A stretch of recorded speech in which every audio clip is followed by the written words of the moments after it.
My name's Kyle. Nice to meet you, Charlie. Nice to meet you, Kyle. I am the operations manager at BoomFit. Got a family of 4. Okay, I got my wife Hannah. Been married to her for 6 years. Got my daughter Nell. She's 3 years old, and then Maverick, who is 16, 17, or 18 months old. Can't remember. One of those. One of those numbers. You lose track. I'm starting to get into the place where I'm losing track of months. But yeah, that's it. That's me in a nutshell. There's one thing that you didn't share in that, but you did something last year in August that is unique. I don't know if it'd be one of your formal introductions when you meet, a new person. Part of my resume. It's part of your resume. But you worked out with Rich Froning. I did at 2020 BCS Classic.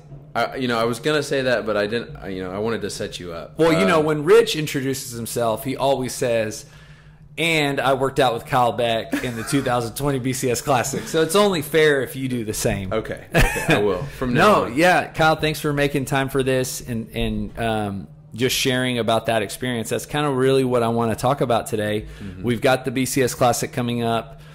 We've launched the fundraiser, and so really to kind of give other people out there that maybe would love to do what you got to do, a little bit of inside scoop to what it was like, and kind of encourage people to put a little extra effort towards the fundraiser. We'll talk a little bit about what that goes towards, but let's go back and kind of think about before the BCS Classic. Give me your kind of summary, kind of Cliff Notes, a condensed version of your journey into CrossFit. Okay, journey into CrossFit. So I used to do bodybuilding, and I actually hated CrossFit. It was one of those prejudgment things. I was like, man, those guys doing CrossFit, they're crazy. I'm just going to stick with bodybuilding. And then I got bored with bodybuilding, and I was working for one of my chiropractor friends, Dr. Craig Roschke. He was at College Station Chiropractic. I was doing an internship with them, and he would go down to Brenham. So I went down to Brenham CrossFit every Monday. The first workout I tried, I was like, oh my gosh. I was laying on the floor, put me on my back. It was wall balls. I don't even remember what it was, but I was like, that was so hard but so fun. And that's kind of how that was my first introduction to CrossFit. What year was that? I guess that was 2014. Okay. And I was getting kind of bored with bodybuilding and, we started doing CrossFit every Monday, and I was like, man, this is awesome. Like, I would love to do this throughout the week too, and reached out to my friend Cade, and because he owns Obey and CrossFit Obey and Brian, and started doing that over there and got addicted, joined the 5 a.m. That's the crazy crew for those who know. Now, when you started CrossFit, did you have skills like pull-ups, or like strengths like pull-ups, double unders? Did that stuff come natural to you, or did you already could you do those? Skills, no. Strength, so doing bodybuilding, and then I did football in high school, so I had a general base of strength, which I think was really helpful. But learning all the skills like kipping, double unders, muscle ups, that kind of stuff took a lot of time. So you were kind of fit. Well, obviously, no. You were bodybuilder fit. I was big. Okay, strong, pretty strong. Okay, yeah. So, did you ever do a competition in whenever you got started? I'm trying to think of I think the first competition I did was either. It might have been the BCS Classic. The 2014. I think it was the 2015. 14 or 15. I can't remember. BCS Classic. It was the right before we switched to partner. Yep. The year before we did 15 for sure. Okay, so I was 14 was the first year at Nutrabolt. Mm-hmm. Second year at Nutrabolt was 15, and 16 we switched to partner. Mm-hmm. Yeah. So 2015 was my first year. I'm pretty sure that was my first competition. Okay. Yeah. And then after that, did you just kind of keep loving it, hating it? Love hating it. Yeah. I mean, yeah, it's kind of a funny relationship, and I think as CrossFitters we understand, it's like you do a workout and you're lying on the floor, or during it you're like, why am I doing this? This is crazy. This hurts so bad. And then when you get done, you're like, oh man, that was so fun. I can't wait to come back and do it again tomorrow, you know? And just like with all the different skills there are to learn, I think that's what keeps us entertained. And of course you go through seasons of like, okay, I'm just doing this so that I can eat tonight. You know, but then there's other seasons where it's like, man, I'm really loving this. You know, I want to get as much in as I can. I want to push myself as hard as I can. And so it goes through phases, I think. At what point did you hear of or start kind of following Rich Froning's success, career as a CrossFitter? So I'm sure you know this, but my wife Hannah is bigger into CrossFit than I am. And so I think, you know, it was probably 2015 when we started getting into like watching it, like watching the games and stuff like that. And obviously, you know, you're drawn to the best, and you hear about Rich Froning and you watch him compete, and you're like, dang, he's cool, you know. Yeah, so 15 he had switched over to team because he won 11, 12, 13, 14. That's right. So then, did you see him? I might have seen him as when he was doing individual. But the documentary, I think, came out around that time. The Froning 4 came out around 15 or something like that, 15 or 16. Yeah, I mean, we've probably been following him since like right before he turned a team. Okay. Now, I don't know if, you know, if there's any kind of other side story to this, but like, when you said follow him, was he just like another athlete, or did he stand out to you because he was the best, or was there anything that drew you towards him more than any other CrossFit athlete out there at the time? You know, I'd probably say his story, you know, like, one, he's the best. He was the best. He is the best. Sorry, Rich. He is the best. And so, you know, that's kind of like who stands out just naturally, because that's who they're talking about when you're watching the games. And so you kind of like do your own little research. You watch some YouTube videos, and you start to kind of, I don't know, just get to know him as much as you can from a distance. And, you know, I think his story was definitely something that kind of stands out, you know.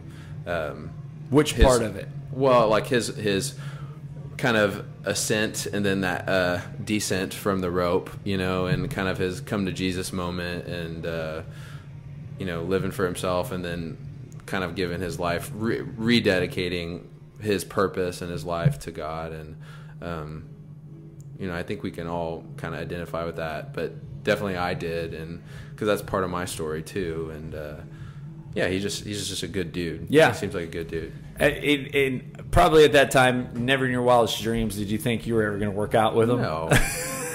No, I mean, with the first year that he came to the BCS Classic, I mean, we were all just wowed, you know. Yeah. Like, this dude's in little tiny College Station, Texas. Yeah. So, okay, so now let's kind of fast forward to 2020. Mm-hmm. You are, I think it was the week before the event. Sunday before. So you're planning at this point to volunteer. Yes. Yeah. Head judge, I think you were going to run a pad. Yeah. And then I called you, and we had the conversation, and basically you were going to work out with Rich. Tell me about kind of from that moment forward, kind of what that day in that next week was like leading up to, we'll kind of then segue into Friday night actually meeting him. You try not to let the pressure build, because you know, like I said, like you said, I was planning on volunteering, and I would say I was not in what I would consider competition shape. Like, I had not been training for it. I was kind of going through the motions at that point, and so I wasn't ready physically. I wouldn't say I was at my peak. And then you kind of start thinking about, man, I hope I don't let him down, you know. But then on the other side of it, you're like, oh my gosh, I'm working out with Rich Froning. I'm actually just going to get to meet him or be like around him. And it was kind of like a dichotomy of emotions. One way, really positive. One way, I'm like, pressure. Yeah. But at the same point, or at the same time, there wasn't as much pressure to perform, because I was like, I'm not in my absolute best shape. So yeah. So the week of, is it something you're thinking about every second, every day, every minute, every hour? Frequently. Yeah. Frequently, for sure. There's a lot of anticipation and build up until that Friday evening, getting to meet him and yeah. you know, this might be going into a different topic, but like not working out on Friday because I don't work out the day before competitions. You had already planned your rest day, Yep. probably your early bedtime, and Yep. then the RV shows up, or it's about to. You and Hannah, We were about to leave, and you're like, "Hey, can you stay like 20 minutes? Rich will be here soon." And I was like, "I guess, you know, like of course I guess I can stay and meet Rich." yeah. And so he rolls up, Yeah. meets you right away, and I don't even know how this conversation started, but I guess y'all started just walking back to work out, or we all walked back to show the venue. Yeah, we were kind of walking around the venue and showing them around. Oh, this is Friday night. Night before. And then Rich tells his guys that he wants to work out, and so of course, like we work out. So you just jumped in? Yeah, I mean, he asked if I wanted to jump in, and I was like, in the back of my mind, I'm like, not really. I was kind of saving it for tomorrow. But yeah, I mean, when Rich asks you to work out, you do it. And then so he came up with it on the fly. Yeah, I guess they wanted to do. Well, he had already worked out that day. Oh yeah, in another before. town. Yeah, in another town because they were in the RV. Yeah, this was his second part, and so yeah, I think he just made it up on the spot, and I think he decided he didn't know how many rounds of it we were gonna do. It was a you go, I go, 20 calories on the Echo bike, and it was essentially a sprint. And he didn't tell anyone how many rounds we were gonna go because I don't think he knew how many rounds we were gonna go. And then about round 9, 10, I'm like thinking to myself, like, when is this going to end? Like probably logically, you're like 10 rounds is it? Yeah, and then whatever you think is logical, he'll probably take it a little bit past it. So about 10 or 11 or 12, I can't remember. I lost track. He was like, "Hey, we'll go to 15." And so, you know, it's kind of funny because initially it was just us and maybe a couple other guys that were doing it. And then some more people joined in, and then because there's 10 lanes, and so all the Echo bikes are, you know, being used, or most of them. And then, you know, towards round 10, 11, you start to see people drop off. By round 15, which is the last round, it was just us again. Like, nice. Well, I don't know if it was nice, but it ended up being like 300 calories on the Echo bike. How hard were you going? As hard as I could. Yeah, you were giving it everything. Yeah, was he going hard too? I mean, we were about 78 RPMs on the Echo bike, so I think he was maintaining. Going hard. Yeah, I think. I mean, he seemed like it, but then again, I don't know. And how'd you feel afterwards? That was tough. Like, it was really hard. Yeah, I almost feel like it was kind of like an interview. He was basically interviewing you for the next day. Yeah, I gave him like kind of a false pretense of what was about to happen. Yeah, not that he would have like turned you down, but just like, okay, I want to see who I'm competing with. Yeah, like, yeah, probably. So that happened Friday night. Mm-hmm. You go home. You go right to bed. I mean, is it hard to sleep? Are you? Oh yeah, no, I didn't sleep very well that night. I think I was snatching in my brain like all night. Because one of the events was a snatch, and I mean, I was worked up because of that. My heart rate was through the roof, and yeah, no, I didn't sleep very well. Okay, and then so the next morning, what was the first event? The first event was the burpee box jump overs, the double unders, the toes to bar, and then back through. I can't remember the numbers. I think it was 15, 90, then maybe 60, 90. 15, mm-hmm. Yeah, something like that, 75 or something. Yeah. And then, did you guys have a plan? What did he say? Did he give you a plan? Did you just kind of? Yeah, he was like, so on the box jump overs, he was like, you know, kind of take it slow on these. Like, I'll pace off of you, and then the double under. Like, we talked about it a little bit beforehand, but not really a ton. The double unders. I mean, it was both people doing the double unders. And then the toes to bar, they had to be synchro. And so he's like, just tell me what you want to do, and then I'll do that. And we kind of had to figure out the rhythm because there's a little bit of a height difference. Just a bit. Just a little bit. You know, I saw a picture of us doing the toes to bar, and I was like, that is literally why CrossFit is hard for me. Because it's just very different heights. So yeah, like a synchro total bar for you and Rich had to be pretty challenging. Like, well, he had to work a little harder because he had to slow down and figure out the rhythm. Timing. Yeah. Okay, how'd the workout go? That was definitely the hardest workout for me. One, because I started too fast on the burpee box jump overs, because I think, kind of that excitement of first workout, working out with Rich, I want to kind of try to pull my own. And so we went real fast. We got off, we were the first ones done, and I knew that was a mistake. And then the double unders were they were fair. And then toes to bar, it all went downhill. He was like, how many do you want to do? I was like, 6. So we did 6. And then I looked at him and I was like, let's do 5. Do 5. Let's do 4. 3. 2. Can we just do 2s? I'm sorry. You were already at kind of like... I got wrecked. That was, and trying to finish the workout after that was absolutely, because you got to go back awful. To the burpee box jump overs, to the double unders, and then the burpee box jump overs. And I think I remember, trying to finish my double unders, and it took me a bunch of 75 total burpee box jump overs, because I think it was 15, 90, 15, right. 60, that's right. 15, 90, 15. Yep, you're totally right. Yeah, the third set of burpee box jump overs was terrible, and then the double unders was like a bunch of sets. And I remember him like talking to the judge like while I'm trying to finish my double unders.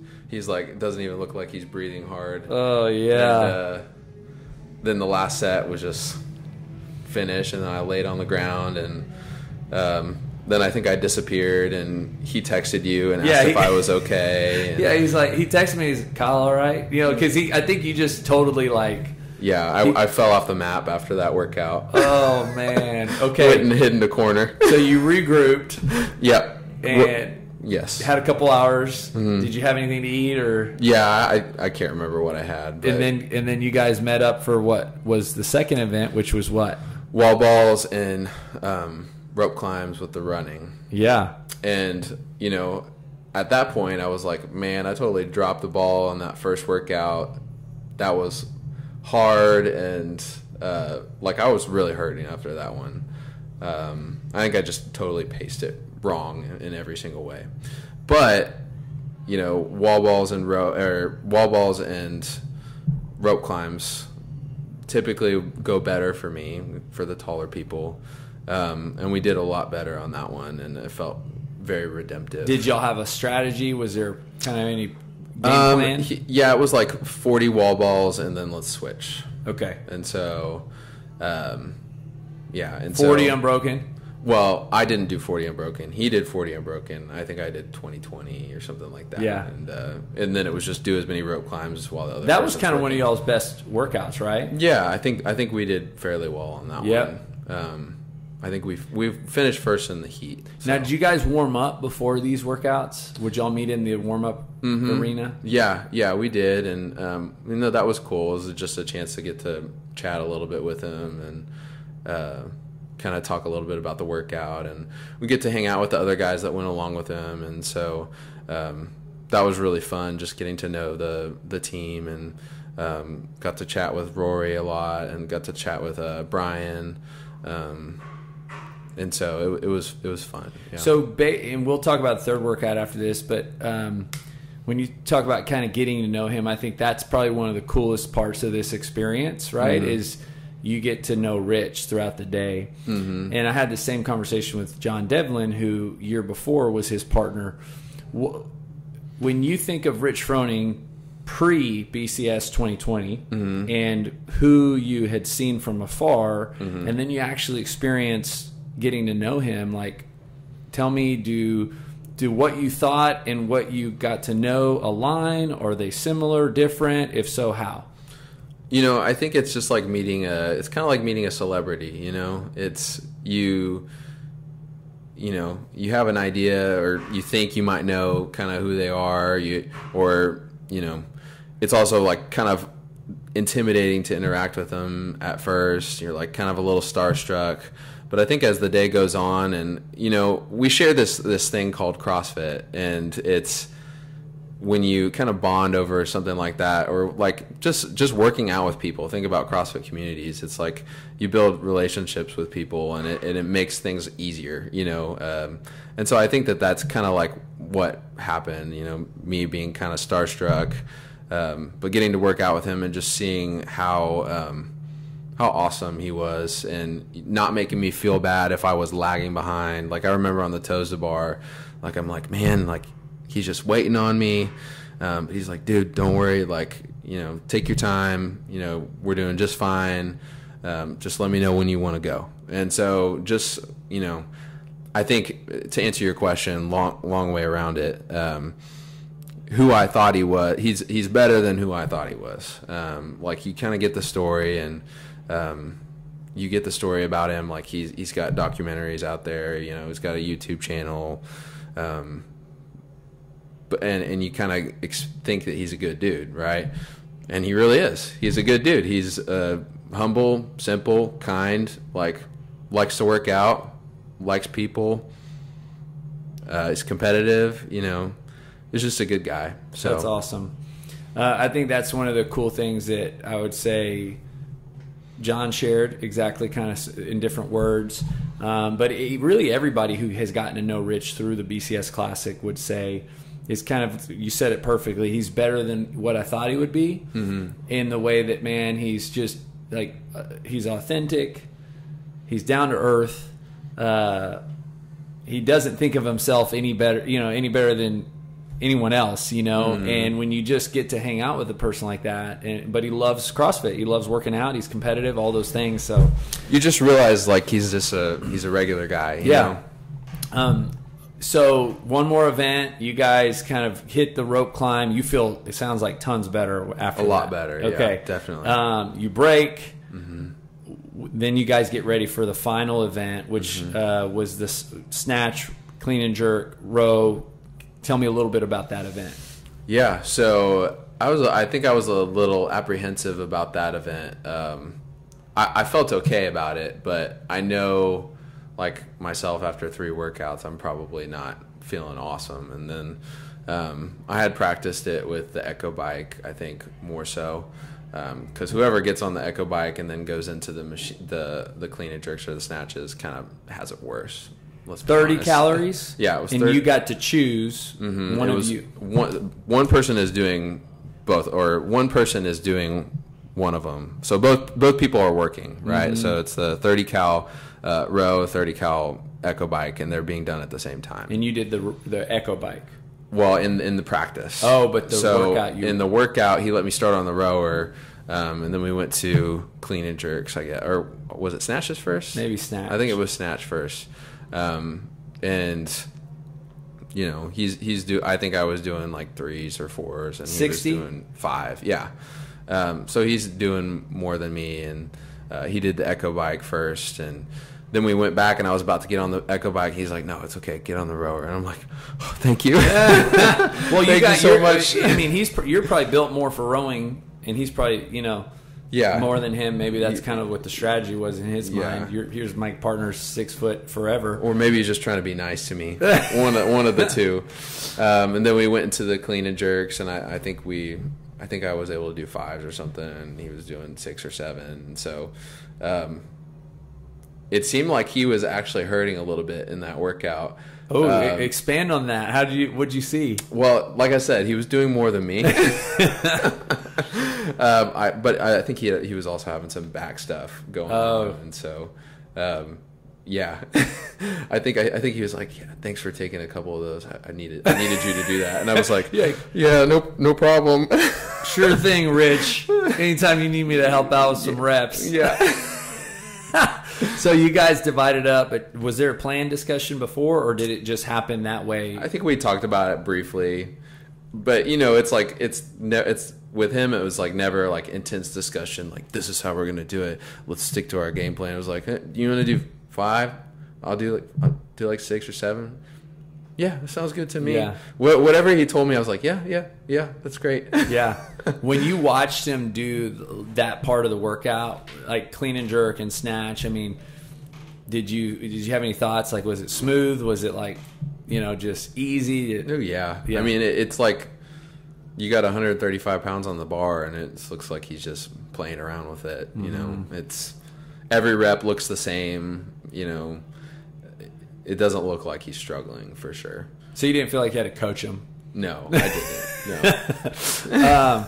Okay, then that was the event, but then immediately into the next event. So basically that first part was the row, bike, snatch, row, bike, clean and jerk, which you guys did really well in. And then it went into what? The 1 rep max snatch. With the remaining clock. With the remaining time, yeah. And I think we had a pretty good amount of time. I feel like we had 7 or 8 minutes, which was a good amount of time. And so I just kind of hit some like smaller ones just to kind of get back into the snatch mood because it was snatch and then clean and jerks. So I hit like 135 and then 155 and then 175, 185. Now you had, I think during the week you had done that snatch workout, right? Or you had been practicing your snatch. I kind of remember you snatching heavy that week, maybe. Was it in preparation for or did you not? I can't remember. Okay, if I'm honest. Okay, so going into it, knowing you had to snatch, what was your goal? I would have been really happy with 200. Okay. And then now it's actually, you're feeling the effects of part 1 of that workout and the day. In the day, yeah. So what was I mean, 185 felt heavy. I think he made me go from 185 to 205. And I 205 was like a stretch for me. And you I don't think I'd ever power snatch 205. But you did. But I did it after 2 attempts. Okay, so you went 185. Did he get one in here and there? Yeah, he did. I think he ended do up getting 255, right? Yeah, at some point he started like adding weight between attempts, and then we would strip it off for me. So you did 185. You got it. Yeah, and it was a struggle. Okay, jump to 205. Yeah, which I would have liked to jump to 195. Rich, if you're listening. Would have been nice to take a little bit smaller of a jump. He's like, you got it. I'm like, I don't really think I do, but I'll try it. And it's like, it's hot, it's sweaty. I'm wearing like, I never snatch in gloves, and I was wearing gloves because I was like, I don't think I can even hold on to the bar. Oh, wow. But then like he's like coaching me up a little bit, and he's like, why would you start? Because I think I dropped almost into a squat, and he was like, why would you drop into a squat if you've been power snatching the whole way? Like, just power snatch it.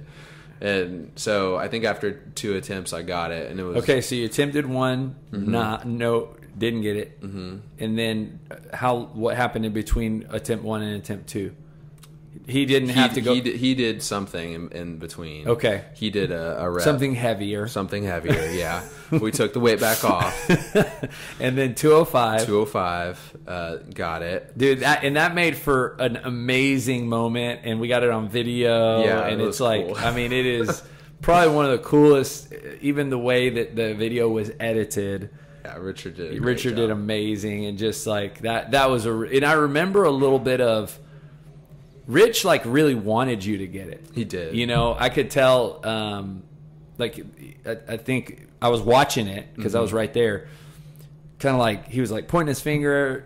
You know, like he didn't want to take any more. He was good. Like I'm good. I really want this for you. That's kind of what I was gathering from that. That's what I felt too. I mean, he was super encouraging, and because there was a clock that was ticking too that you had to fall within. Yeah, like I said, he was coaching me up through it, and I mean, like when I got it, like he was pumped for me too, which was really cool. So was that a PR? If it wasn't, it was close. Yeah. It was definitely a power snatch PR. And then he made me try 215, and I missed that. So yeah, he's like, "You got it." Throw on some more weight. Okay. I like how he at least didn't go up to 225. Right. He was generous on that one. So that was kind of that you guys finished that. I think you guys did really well in that workout. So wrapping up kind of the day of workouts, like, were you so sore? How'd you feel the next day? I think I went back to it Monday. Like, yeah. I think I might have took Sunday off and then went back to it Monday, and I don't think I was like the sorest I've ever been from a competition, but I was tired. Yeah. For sure. So attached to this was a fundraiser, right, for Ronald McDonald Charities. And this was kind of in, we'll call it a different year because COVID was kind of in the heart of all this. What would you say, like, for you, because I know that you have, like, you guys had Maverick and actually got to use the Ronald McDonald House here locally, knowing that the partnership with Rich is because of this fundraiser and you've experienced it personally. How did that affect kind of the situation and everything about it? I mean, it's really cool. I mean, you know, we talked about this the other day on another podcast, but like, I know y'all went through it and stayed at the Ronald McDonald House, and it's one thing to know people that have gone through it or experienced it, and it's another thing to experience it yourself. And like, the Ronald McDonald House was amazing for us in that, you know, our son was in the NICU for 7 days, and it's a scary time, you know, like, you hope we were never like overly like, I mean, I can't speak for my wife, but I was never like overly concerned for his life, but it was like still very scary, you know, like, we just had this little guy. My wife just went through all this trauma to have him, and he's like so tiny, and he's got tubes in his nose, and struggling to breathe, and, you know, you can't even hold him because he's, you know, attached to all these wires. And so the Ronald McDonald House made it so we could stay there, and at the hospital, like literally 2-minute walk away, and just was a comfort, and kind of like we don't have to worry about where we're staying. We don't have to worry about driving back and forth to the hospital. Like, it just made it so much. I can't imagine what it would have been like without it. You know, and I love hearing your unique story, because for your story and my story, there's probably thousands of other stories, right? And sometimes I think we don't learn about these types of organizations until we actually use them or benefit from them. So I think there's a lot of people that would never know what Ronald, like me, I didn't know what they did until we actually learned what they did through our experience. Yeah. But, you know, listening to your experience, you know, there's so many pieces to that experience that that can be emotionally stressful on you, on your wife, on doctors. I mean, there's so many, and this is just one thing that Ronald McDonald chose, right, to help meet the need of, right? Because again, they're not meeting the needs of all the medical benefits that those doctors and all the different, I mean, there's so many needs that are being met in that moment for that baby and for you and for Hannah. But they met a very critical need. So, like, take you and Hannah, for example, living probably 15-minute drive. Where the NICU, at least the one that we stayed at Texas Children's Hospital, the first one allowed us to sleep in the room, so we didn't have a need for it. But when we were getting kind of booted, you know, but it was a good thing. We were going to move to the regular NICU. You can't sleep in there, you know, and so you don't have that choice.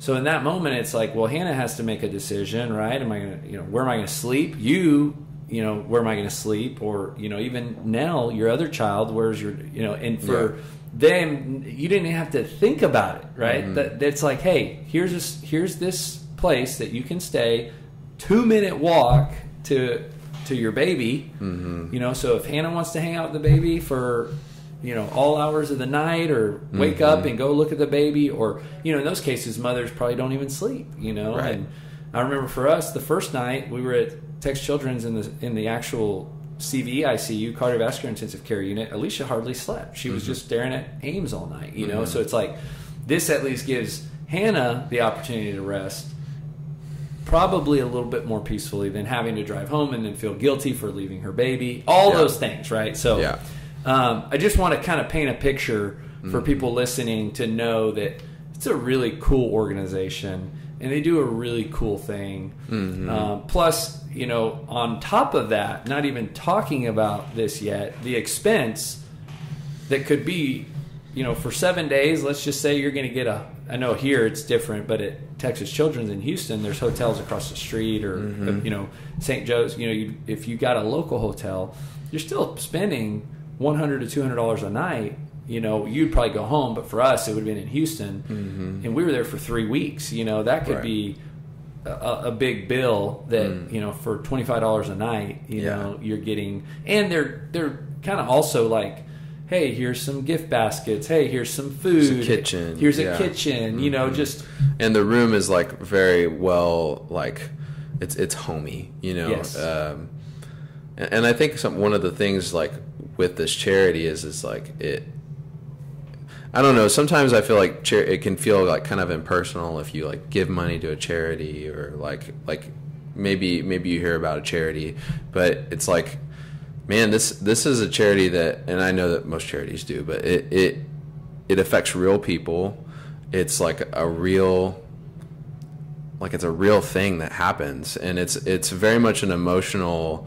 I feel like you mentioned like the financial cost of that, but I think in our scenario, since we were 15, 20 minutes away, it's like the emotional impact of being close to him when he's in the NICU was far more than any financial impact. And so, I think the big thing is like this charity and giving to this charity like affects real families. Like, if you go to church, it's like you see the kids that are running around. It's like maybe it affected their families. You're at the gym. There's kids at the child care. It's like it could have affected those families. Like the people to your left and to your right. It's like, think about your friends. Like you've got friends with kids. It's like it's real families. I never thought it would happen to us, especially after it happened to y'all. Like I thought y'all took care of all that. Yeah, right. But I'm just kidding. Yeah, no, but I know. It's crazy when it actually happens to you and you are the recipient of a charity, and it makes all the difference. Yeah, because in that moment when they tell you they're taking your baby to the NICU, the last thing that you're thinking about is, where am I going to stay? Right. Until you start actually having to figure out where we're going to stay. You know what I mean? And I think they just remove that stress, that obstacle, that challenge by providing this really amazing solution. So, Kyle, man, thanks for taking the time to do this. Absolutely. It was an awesome opportunity to watch you compete with Rich. Thanks for the opportunity. And we're just real excited to see who gets to do it this year. So yes, and please donate to Ronald McDonald House. Like, I can't tell you how much it actually affects and helps people. So thanks, man. Yeah, thank you.